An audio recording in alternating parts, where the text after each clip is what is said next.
What's going on, guys? Welcome in. Welcome in. Today we got a lot to talk about, a lot of questions. Let me just get this set up. If you guys can hear me okay, just give me this bad boy is working. A little bit different setup today. Having some 10 up, classic. Let's see here, where are we at? All right. Okay, so today we're going to talk about hijackers, which I know is a problem area for a lot of people, as well as go over Q&A here. We got 29 questions here inside the group. Of course, if you guys want to access the Q&A, first dibs of questions, not rely on the chat there, which they're super delayed for some reason. So sometimes you guys will leave questions at the end when I do Q&A, miss there. So if you guys want first dibs, Facebook group link is down below. You guys can hop into that, and that way you get your questions in advance before I do these and actually get answered there. Let's see, is it working? It seems to be working. Mike is very loud. Okay, Jasko, thank you for the heads up. Oh. How's that? Must have bumped it. Let me know if that's better with the sound there, guys. Yeah, I'll wait for that to come in. Make sure you guys can still hear me okay and it sounds better. Yeah, it was like redlining it earlier when I moved stuff around. But okay, let's get into hijackers here. So I'm going to talk about ways to prevent hijackers in general. So say you're selling this hydro flask, start selling this, you start to notice someone else is on your listing, which if we scroll down here, above my head, we got new and used, okay? So we can see, okay, this one ships from Amazon, which just means FBA, and sold by Amazon, which means off. And we see Amazon warehouse deals, okay, which is normal, right? If we have the option on and Amazon accidentally damages one of your goods, they'll give you a full reimbursement, so you get paid. Sell that product on your listing as used. This is totally normal in this predicament. But what if we go all the way down past these Amazon warehouse deals and we see this guy, Happy House, so sold by your permission, right? Again, doesn't really matter, but if we're brand registered, we can go to brand support inside of Amazon to help you kind of bridge and actually most of the time help you out with your issues. So you can make a case in brand registry, seller support, or brand support, or brand But the first thing I do if I see someone selling my listing that doesn't belong, I'm going to go to their storefront here. And how I did that is I just clicked on Happy House right here. So sold by Happy House. Okay. Now we can see all the information about them here, everything like that. But I'm going to hit ask a question. Okay. So when I do this, they're going to put up some baloney automated other here, which let me help you. So essentially what it's doing is it's going to let you send a message to this actual seller. Okay. So the first thing I'm going to do here is I'm going to introduce myself as the brand owner. Okay. I'm also going to tell them like, hey, I've not once or given you permission or anybody permission to sell my branded product, said brand with the ace in here. Okay. And a little cease and desist. Okay. You can also have ChatGPT write this for you if you need some legal jargon, or you can write your own template. But essentially what you're telling them is, I do not give you permission to sell my brand. You need to remove your inventory and delist this product, or I will take further action, further law action, or right, like a lawyer's sending this. Okay, so obviously I don't have a template up and ready to show you guys, but essentially that's how I write everything. If they think it's coming from a lawyer, they'll be a little bit more pressured, a little bit more fearful, and potentially take it down on their own. Okay, so this is the first step you're going to do. Okay. You're also going to go to brand support, let them know as well. What I'm doing is usually when someone sells on your listing, okay, they're only going to put 10 products in or have an inventory of 10 or so, okay? Sometimes more, sometimes less, depends on how volume it is. It's because they're just going to test a little bit of items to make sure it works, and then they'll get more. So what I do is I'll actually go into here, okay? I'm going to go find that again, new and used. I'll go down to Happy House. I'll add to cart. Okay. When you add to cart, you're able to put in more quantity, more than one, right? So I'm going to, okay, if it's FBM, they obviously set this limit themselves. If it's FBA, the limit will be told to us, how much inventory is in there. If it's 10 to 20, 30 units, okay, because one, that gets them off my listing. Yes, you're probably thinking like, okay, Cameron, that's going to cost me, it's hydro flask, it's $40. There's 20 units, that's $800. I'm going to keep them. No, I'm going to buy them, get them sent to my home. Okay. And I'm going to take photographs of them and report them to Amazon as counterfeit. Okay. Now, if they don't have branded permission, if they're essentially, just taking generic products and put them on your listing, they're counterfeit, right? You're not doing anything wrong here.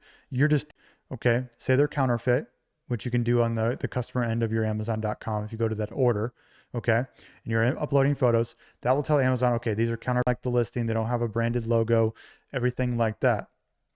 This will help get it off faster. So this is usually what I do, because I don't want on my listing, because people are going to get bad product, leave me bad reviews. So I take them off. Then when I would report them as counterfeit, you're going to get a refund as well as report. Those are usually the steps I'm taking when I'm being more aggressive. Okay, so I'm sending a message. If I want to wait, I'll see if they respond in 3, 4, 5 days. If I don't want to wait, I'm purchasing all those goods and then reporting as counterfeit. Okay, so also brand support may be able to help you as well. Another thing you could do to make sure you're on top of this is on Helium 10, they have tools called alerts right here. Oh, I don't know if my face isn't blocking that. Alerts right here. So they'll let you know if someone else hops on your listing so you can take action right away. Okay. Because sometimes there's a delay. You don't check your listing for a couple days. You don't know they're on there, everything like that. Another thing I'm doing to kind of prevent this from happening is if we have a branded product like this on there, people aren't going to take the time to counterfeit your product. One prevents people from doing it because they're scared that like their obviously product's different. That's why we want to sell underneath a brand and not generic. Okay. Because anybody under a generic listing can sell essentially, because you're just telling Amazon this is a generic product. So anybody's something branded underneath a brand name and has packaging and logoing that's branded, it's going to deter people. And if we do have people that hop on that are feeling more, adventurous to attack your listing, we can order those and then show proof that these are not this is not right. Okay. Because brand registry is great support. You can get brand sell Nike shoes. You need their permission. Same thing with us. When you get a bigger brand, we can go through a process and get brand gated that makes people, before they can list underneath your listing, actually go through an approval process, so that is a big thing to think about there. Another thing we could do as well, if we go to Google here and we go to Seller Central counterfeit. Let's see if I got the right place here. That is not it. Okay, transparency is what I was looking for.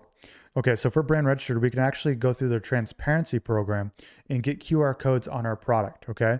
So we can instantly scan these when we get them at home and show that these are not my product, because if this is something as a growing brand, you need to be doing, okay?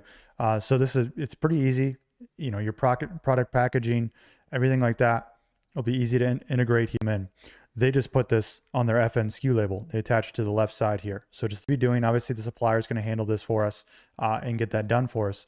But going through this, we'll be able to just buy one, quickly put counterfeit on there, and they're off. So if you guys got any more questions about counterfeiters and hijackers on your listing, do your product with branding, adding value, bundling, niching, oversaturated 100K per month products. They'll be proportionally, as I switch from high volume products to a lot of low volume products, hijackers really have not been an issue of mine anymore, right? When I had those 80K a month products, and which I hated, they're a full-time job, they're terrible. I'd rather have 8 of those doing 10K a month than one of those 80K products. The work, when I had 80K per month products, 100K a month products, counterfeiters were, excuse me.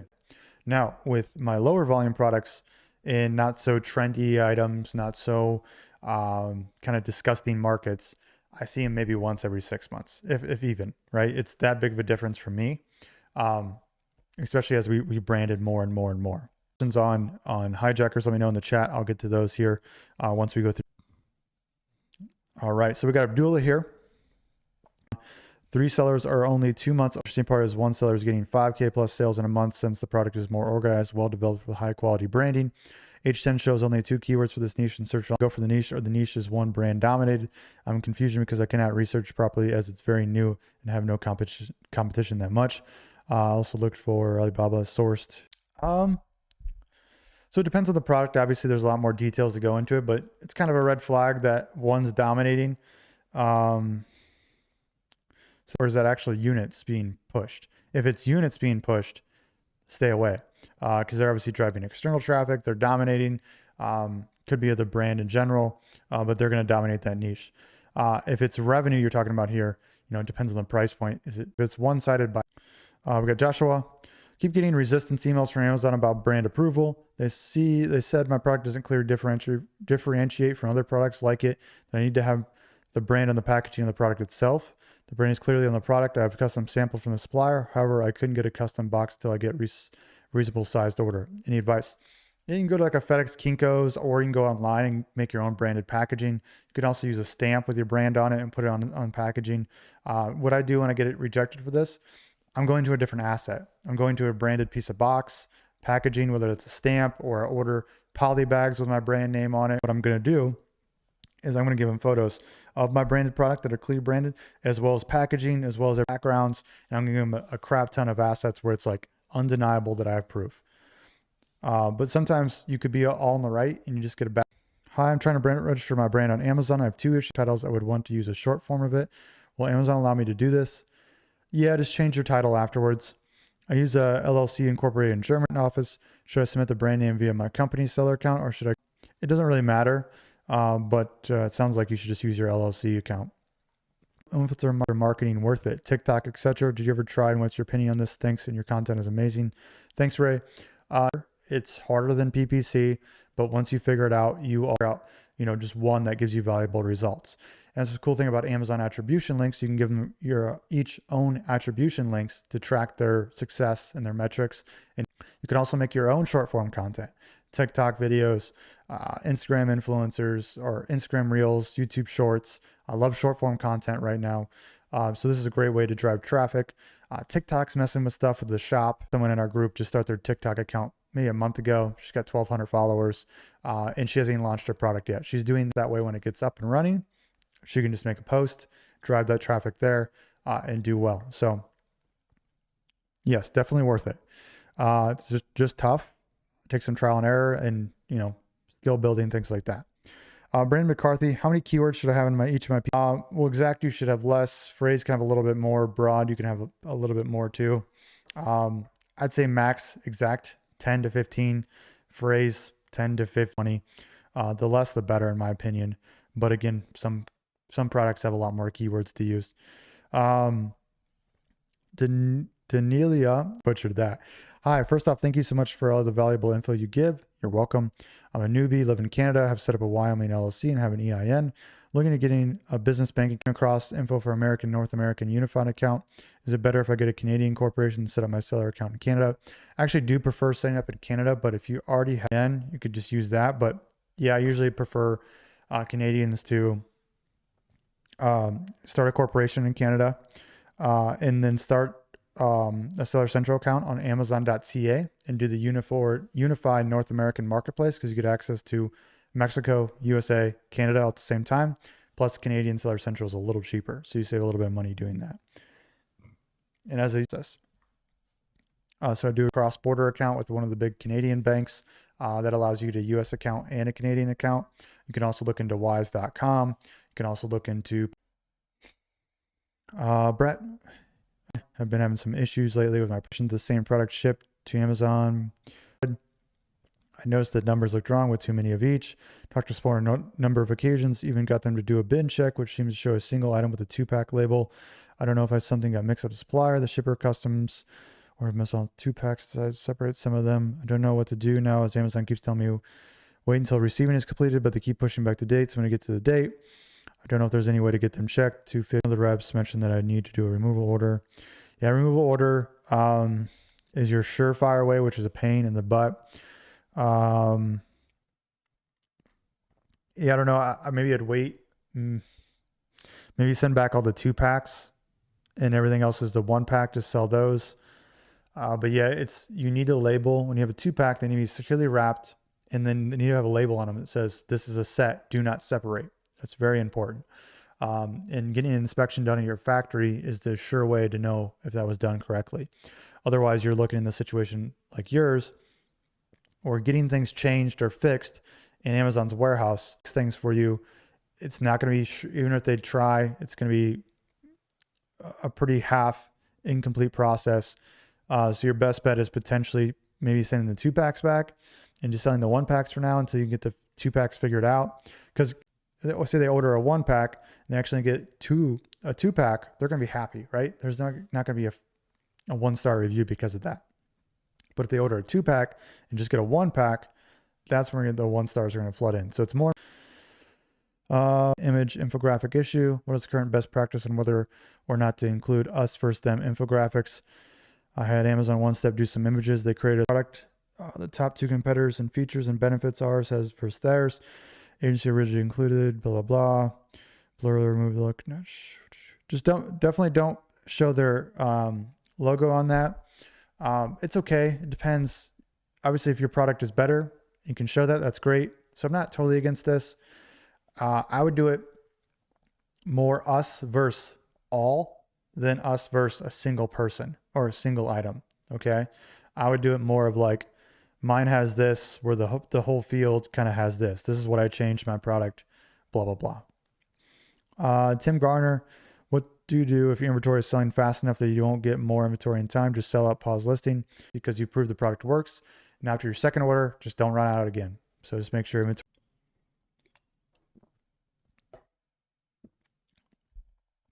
Bailey Whitmore, take to get the project in. Depends on the time of year, how busy they are, which fulfillment center. Could take up to 1 week, could take up to 4 weeks. So I had a sample of my first product work made, just Jennifer. I asked the testing lab what tests would be needed for my product. Do lab testing at all, or should I still move forward with the recommendations just to be safe? I sent this to you.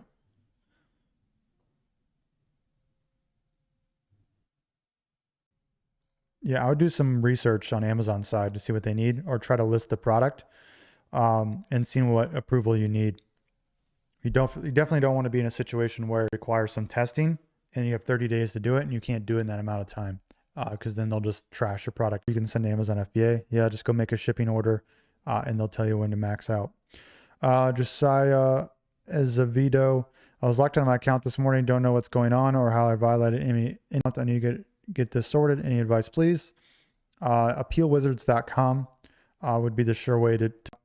Nash Luis, hey Cameron, hello. Just want to ask, what is your experience with to purchase inventory specifically for Christmas, but it will be delivered to Amazon around first week of November? Thank you. If you can get in a little sooner, I would recommend that. The sooner the better, right? Be there for Black Friday. And you know, there's higher delays. 2 weeks could take a month and a half. So the sooner the better for Q4. Like honestly, if I was prepping for Q4 right now, my items would have been sent in like a month ago.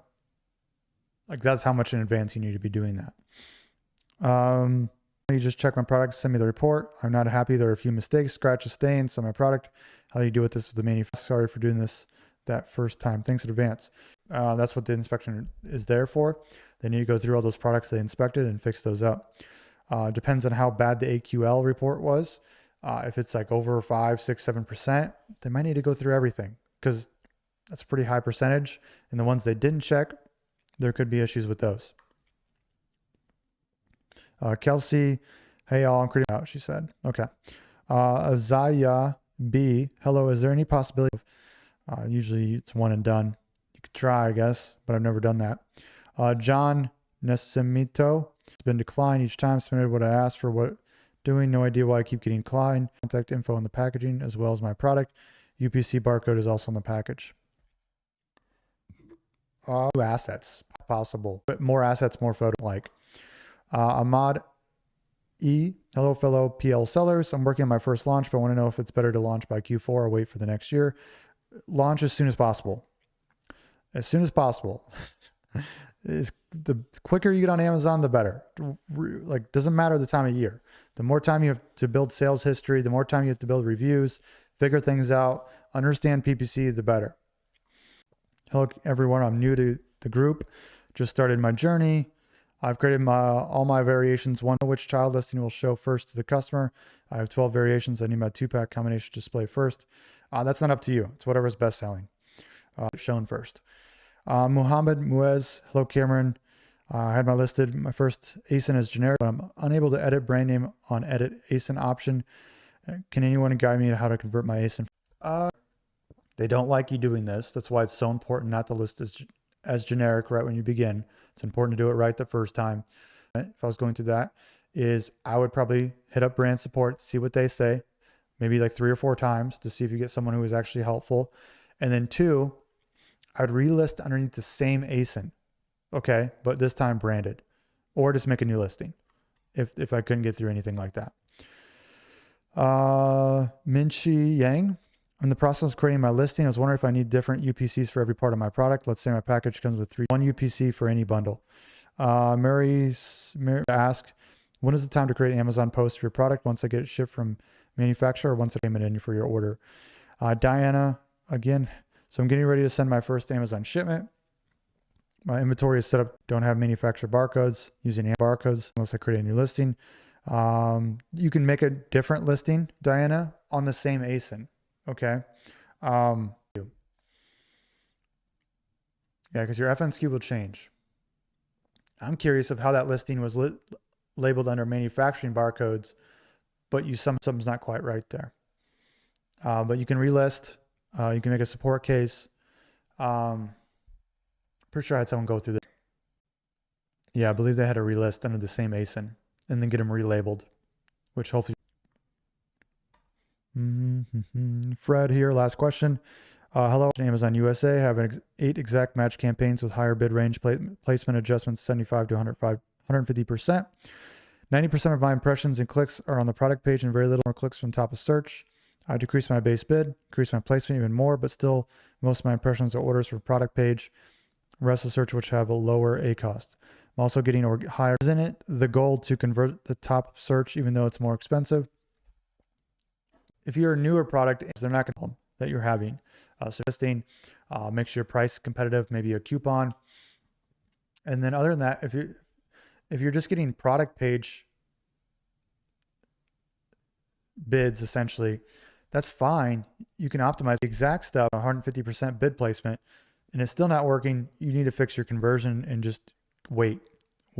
Just get more sales on those keywords over time. Eventually that will, you'll get a handbag, and then I bid lemon squeezer on it, right? And I bid $30 with a bid placement of 150%. So I can bid up to they're still not going to put me on the top of the page because I'm not relevant for that product, not relevant for that search. And if you're a newer relevant to be on top of the page yet, no matter what, more reviews, increase your conversion rate, trickle in keyword sales, and eventually over time with your sale history builds, you'll become more and more top view there, because there's so much other data we can look at, and I don't know what you're bidding on. I don't know your product. I don't know the competition. Does your competition have 3,000 reviews? And that would explain that. Let's go to the chat here. Let's see here. Ahmad, if trademark is in pending status, then we can raise a case against hijackers. Is it acceptable by Amazon? Once the trademark's through, you have a better chance of doing it, but you still can make a case. Talked about case. Angelica, what about quality control? My trusted supplier says they will do it. No, inspection company, third-party inspection company, they are bought. Laura McConas, I have 1 product, 1 ASIN, but 2 listings and 2 FNSKUs because I added it to the variation family.